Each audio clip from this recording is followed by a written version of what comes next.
Dili gustog kagubot sa dapit. Kini ang gipagawas nga pamahayag ni Concordio Cabalies Lauron, taga Barangay Caliro sa lungsod sa Liloan, atol sa iyang pagdangop sa Brigada Action Center. Si Lauron nagpailang caretaker sa yuta nga gipanag-iya ni anhing Tiburcio Tan, kinsa lakip nga nakapalit sa halapad nga luna sa magtiayong sa Tornino og Liuna, Quiapo. Di naman ako gasol sa yuta nga akong gibuisan kay naamay ni buwabag ang mga gwardiya.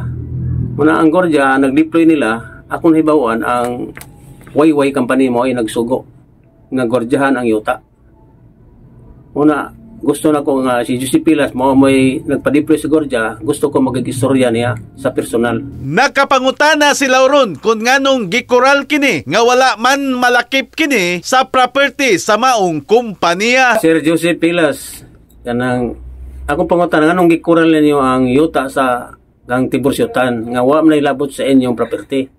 Samtang si Armando Kilong-Kilong Velasco, kinsa maoy gipyalan sa luna ni Mariano Maglasang, na dismaya ug wala sab makauyon sa kalit lang nga pagkural sa dapit nga matud pa milapas kini kay giapil ang kasikbit nga luna nga lain og mga tag-iya. Dugang ni Lauron nakaapekto kini sa pagkural gawas nga dili na makasulod ang kliyente sa yuta sa pamilyang Tan. Dunay higayon nga gidid ang makagi ang residente, labi na kung higayon sa emerhensya nga gikinhanglan unta nga makagi ang ambulansya aron mokuha sa pasyente nga giatake. Ning abot ko sa brigada kay sa akong problema ang yuta namo din ang mga kasuod ilang mang butang ag koral. Sa atong pizza 5 ang akong umagad giatake. Naglison mig agi kay di man pag-eskwardya mo nang namatay taw na akong umagad. Kung ila pa migpagi, siguro malibre pa siya.